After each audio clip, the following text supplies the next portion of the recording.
In a previous lesson, we learned how to use the checkerboard to solve a multiplication problem where your multiplier was in the single digit. This time, we're going to learn how to use the checkerboard to solve in a double-digit multiplier.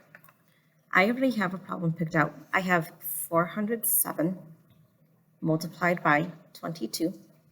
And as a quick reminder and review, I just want to point out the boxes again. So remember, in this first row, this green is going to represent the ones place. You're multiplying 1 by 1 and you're going to get 1. We hop on over to the next square, which is blue. If you are in the tens place and you're multiplying by 1, you're still going to be in the tens place. If we hop on over to the next square, you're in the hundreds, right? Hundreds. If we do 100 multiplied by 1, you're going to get 100. So this represents the hundreds place. Then we hop on over to the thousands place, which is green. But if you're doing 1,000 times 1, you're going to get 1,000. And then we move on over to the blue square next, and you're going to get into the 10,000s place. So you have 10,000 and you're in the one row, 10,000. Then you move on to the 100,000, 1 million. If you look at the second row, if you take a look, well, we're still in the 1 column, but you're multiplying by 10, that gives you 10. So this blue in the second row represents 10. This red in the second row, you're multiplying by 10 and 10, that makes 100. So that's why this is a red square, because it represents the hundreds place.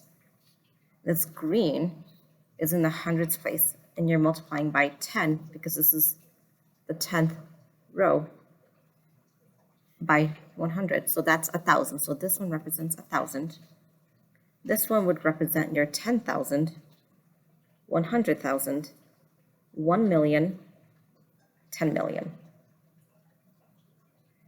And then here you would have 100,000, 10,000, 100,000, 1 million, 10 million, 100 million, and so on and so forth. So it's kind of like Battleship. Just a quick review. Moving into our math assignment and lesson, we are going to learn how to use the checkerboard to solve a math multiplication problem where you have a 2-digit multiplier. I have 407 multiplied by 22. The first step is to always stick to the bottom row and work your way across from this way, this direction. I have here my ones place 7, and I'm multiplying it by 2. So I'm going to grab 7 and multiply it by 2. So grabbing my beads, I have 7 one time and 7 two times. And remember to lay them horizontally. Moving on to my next box, I have 0 in my tens place, and I'm multiplying that by 2. So I'm going to do 0 times 2, which means I have no beads 2 times. Then I move on to my next one, which is 4. So I have 4 in the hundreds, so 400 times 2. So these beads are going to represent the hundreds place. So looking at my beads, I'm going to grab my 4 beads. And remember, each bead represents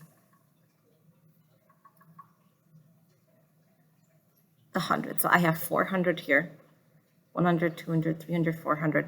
So we're doing 400 one time. We're doing 100, 200, 300, 400 two times. I've worked my way fully across with the first row. Now I'm going to do the next step, which is working my way across with the second row. So moving onwards, this time I'm in the tens place. So this 2 really represents 20. So I'm going to do 7 20 times. So I'm going to grab my 7 bead bars, and I'm going to put 7 down, but it represents 20, right? We're in the tens place.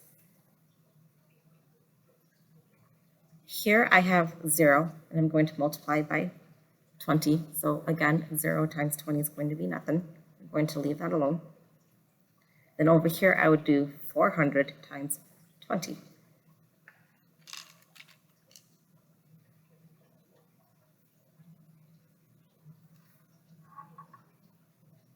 Once I have multiplied my way across. The next step is to bring down any of the beads that are the same. So over here, remember I told you that this blue square is representative of the tens place, because if you're doing 1 times 10, this is 10, and this is also 10. So I'm actually going to bring this down because they are the same value. I have nothing in my 100 square, so I bring nothing down diagonally.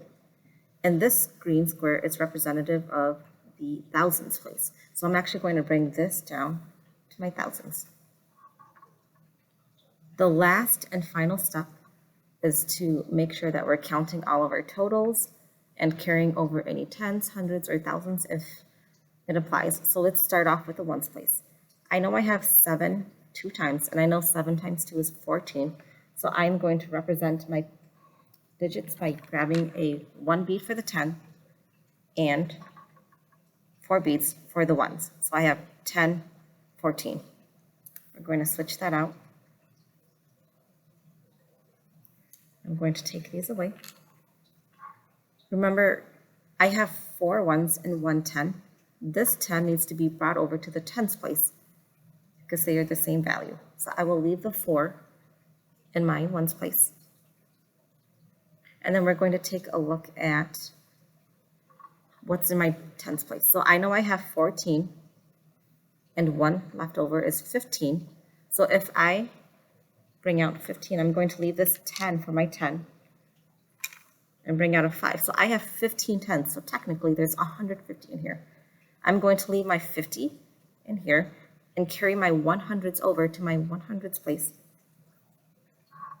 Notice how these beads are vertically because they should be vertical. That'll tell you that you have completed your multiplication. And then I'm moving on over to my hundreds place. So I have 4 2 times, which is 8. And then I have 1 left over, which is 9. So I have 900. And I'm going to switch this out for 9 bead. And I carry no thousands over because there's only 900. And then in my final box, I have the thousands. So I have 2 4 beads, which is 8. I'm going to change that out for an 8 bar. And my total answer ends up being 8,954. So 407 multiplied by 22 is going to give me 8,954. And this is how you use the checkerboard to solve a multiplication problem where your multiplier is in the 2 digits.